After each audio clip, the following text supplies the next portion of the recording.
सबको मेरे नमस्कार। देखिए, वासना जवान ही रहती है, कभी बूढ़ी नहीं होती। इंसान बूढ़ा हो जाता है लेकिन वासना उसके मन में ज्यों की त्यों बनी रहती है, तो कई जगह अपनी बेइज्जती भी करवा लेता, मजाक का पात्र बन जाता है और अपने स्त्रियों को छोड़ देते हैं और समाज को भाड़ में जाने देते हैं, इज्जत को भाड़ में जाने देते हैं और सोचते हैं कि जो होगा देखा जाएगा और हम रोमांस करके छोड़ेंगे। प्रेम चाहिए, कुछ भी हो जाए, अंजाम चाहे कुछ भी हो। तो ऐसे लोग अंजाम से नहीं डरते जिनके मन में वासना जवान रहती है। वो शरीर से बूढ़े होते हैं लेकिन वासना उनके मन में बहुत ज़बरदस्त और जवान रहती है। तो ऐसे लोग जिनके मन में वासना जवान रहती है, ऐसे लोग कलंकित कर देते हैं अपने परिवार को, समाज को, इज्जत को। देखो भाई, हमारा सनातन धर्म तो साइंस बेस्ड है। वो शक्तियों को ग्रहण करता है और बिना शक्ति वाली जो चीज़ें हैं उनको छोड़ देते हैं। तो भगवान श्री राम के सामने शूर्पणखा भी तो आई थी वासना को लेकर और उसने कहा था, पृथ्वी पर, सृष्टि पर आप जैसा सुंदर पुरुष नहीं और मुझ जैसी सुंदरी नारी नहीं, चलो न विवाह कर लेते हैं, मतलब शादी कर लेते हैं। तो भगवान ने उससे बचने के लिए कहा कि नहीं, मैंने एक ही पत्नी व्रत धारण किया है।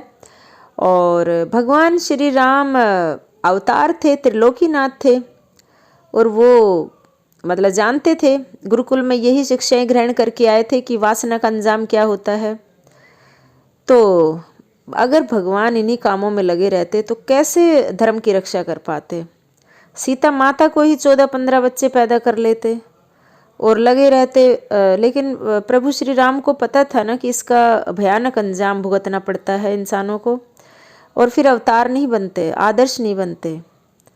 तो ये है सनातन का साइंस, ये है शक्तियाँ कि कंट्रोलिंग बहुत तगड़ी है, इसमें कंट्रोल करना ही पड़ता है। तो 14 वर्ष तक ब्रह्मचर्य का पालन किया था प्रभु ने और उस शूर्पणखा रावण की बहन को 1% जवाब दे दिया था कि जाइए कहीं और पकड़िए किसी को, हमें तो बकस दीजिए। अगर आज का पुरुष होता, चाहे बूढ़ा ही होता, तो शूर्पणखा के साथ चला जाता कि भाड़ में जाए समाज, भाड़ में जाए घर बार, भाड़ में जाए माँ बाप की इज्जत, भाड़ में जाए बच्चों की इज्जत, किसी की भी इज्जत, और चलना शूर्पणखा तेरे साथ डांस कर लूँगा मैं। तो आज का पुरुष अगर होता तो ऐसा करता, कलयुगी जो पुरुष है। सब तो नहीं, लेकिन हाँ मैक्सिमम ऐसे ही हो गए हैं जो ब्रह्मचर्य का नाश जो करते हैं, उन्हें शूर्पणखाएँ भी मिल जाती है और उन्हें वासना जवान मिल जाती है।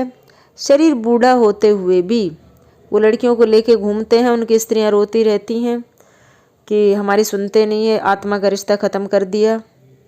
तो भाई, कहने का मतलब ये है कि वासना कभी बूढ़ी नहीं होती, समझ लेना इस बात को। और अपना कहर बरपाती है, नाग पास की तरह अपने उसमें फंसा लेती है। तो बूढ़े भी फंस जाते हैं। कई बार बूढ़े ऐसी ऐसी हरकतें करते नज़र आते हैं समाज में जो मतलब शर्मिंदा होना पड़ता है परिवार को, और उन्हें कोई शर्म नहीं होती, वैसी ऐसी हरकतें कर देते हैं। कोई हज़ारों में एक आध करता ही ये करता है। तो आज के लिए इतना ही। वीडियो अच्छी लगी तो लाइक कमेंट शेयर जरूर